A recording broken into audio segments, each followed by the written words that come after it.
So today is a follow-up to the lab that we did on the intensity of waves. So in the lab, we started with a source of waves at a certain point, in this case, the origin. We then had the waves spreading out. We were looking at in 2 dimensions, but in real life, the waves would spread out in 3 dimensions. Be like a light bulb or a star, giving off light in every single direction. Be like sound coming off a speaker and the sound going in all directions. And we wanted to see, how does the intensity of the wave change as we get farther and farther from our source? So when we did this, we looked at the light from the sun. We got in a hypothetical spacecraft and we flew around the solar system, and we positioned ourselves so that our sensors were pointing directly toward the sun. We then moved our ship right to the orbit so we knew how far away from the sun we were. We then took our data and we wrote down the intensity of the sunlight. We then flew to the next orbit, and again we took down our data for the intensity. And we made sure each time we were pointing directly at our star, directly at the sun. Notice that intensity is measured in how many watts of sunlight are hitting a square meter worth of space. And after we collected all of our data for the inner solar system, we went out and collected some data for the outer solar system. When we plotted out all of our data, we got a very, very steep drop-off and then a very gentle drop-off as we moved along. This turns out to be an inverse squared relationship. Our equation looks something like this. Inverse squared means that if you double your distance, the y value, in this case intensity, will drop off by a power of 4. So 2 times farther means 4 times weaker. And this is why the intensity drops off so quick early on and much less quick as we go out. Okay, so here is what we get as our result. So if we look at a source of sound or light or any wave in 3 dimensions, we would have our most intense waves for the person who is closest to the source of the wave. The weakest intensity would be farther out. You find intensity by taking the power of your source and dividing by the area of the sphere that the wave is now in. So I know these look like circles, but realize that in 3 dimensions, this would be a giant sphere surrounding our central source of sound or light. This down here is the area of that sphere at the point that we are interested in. Okay, again, power of the source, area of the sphere that the light or sound or wave has spread out into. Okay, so I'd like you to try a problem where we're going to have a 60-watt light bulb, just like we see here. Okay, and we're going to try and figure out how much light is hitting a small solar panel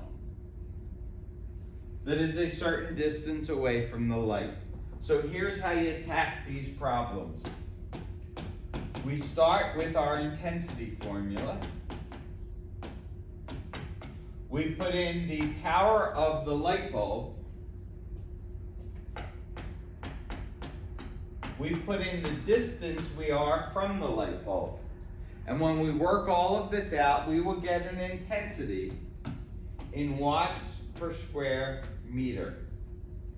Okay, once you have that watts per square meter hitting this solar panel, you need to figure out how many square meters the solar panel is. So you need the area that the light is actually hitting. So in this case, it's 5.5 centimeters by 1 centimeter. When you find that area, again, you're going to do length times width. Make sure you're working in meters, so you're going to get a really tiny area. Whatever you get is going to be in meters squared. And then you're just going to do a factor label. Whatever you got for your intensity, multiplied by whatever you got for your area that is actually collecting the energy. And the meter squared will cancel out and you'll be left with watts.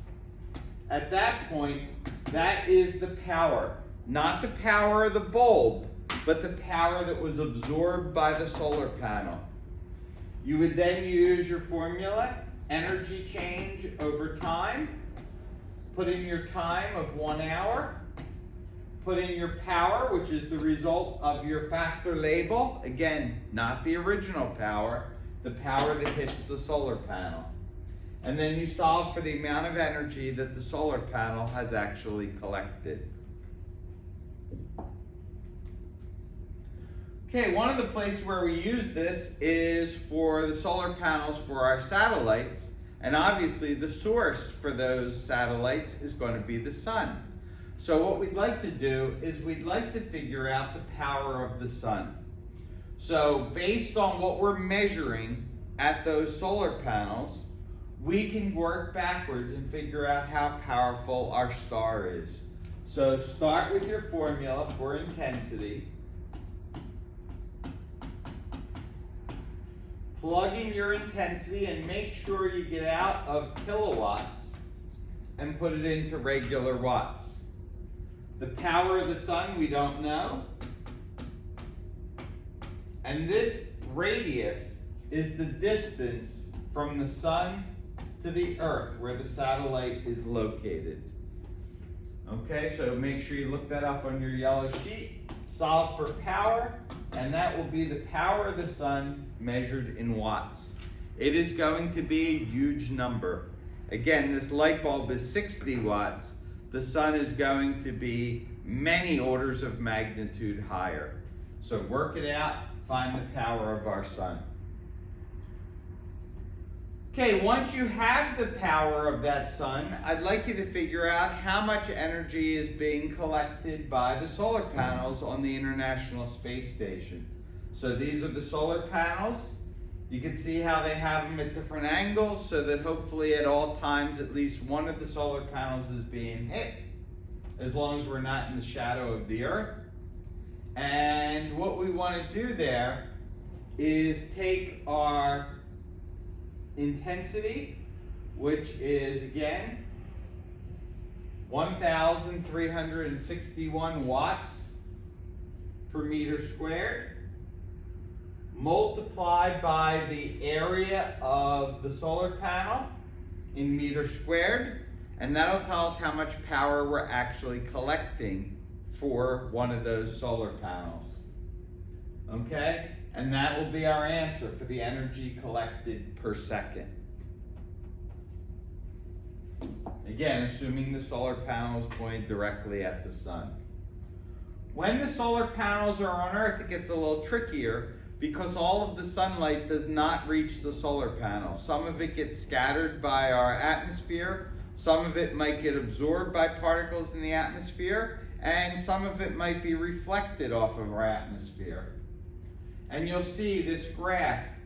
You can see the sunlight at the top of the atmosphere versus the sunlight that actually reaches sea level. That's going to be in red. So you see a lot of light missing. So instead of using that 1300, when you're looking at solar panels down here on Earth, might only get about 1,000. Okay? Might be a little more, a little less, depending on the day and depending on your elevation. But a good estimate is about 1,000 watts per meter squared. Again, take it with a grain of salt. It could change a little bit one way or the other.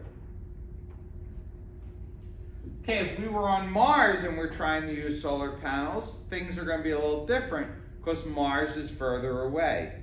So we would have to figure out the intensity of the sunlight at Mars. We do that with the same formula we used a minute ago. But this time you're going to do the distance from Sun to Mars. The power will be the same number that we got when we figured it out a few moments ago for the power of the sun. All the planets are illuminated by the same star. So we use the power we found previously to find the intensity when the sunlight reaches Mars. Mars has very little atmosphere, so we could assume that almost all of that sunlight is going to hit the solar panels.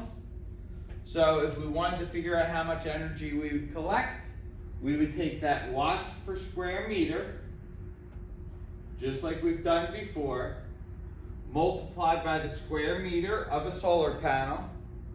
You'll notice the dimensions of the solar panel are given to you. Make sure you put them in meters. You notice there's 21 of them, so after we get our answer, we can multiply that by 21, and that'll tell us how many watts we're able to collect. If we were collecting for 1 hour, and we wanted to find the energy,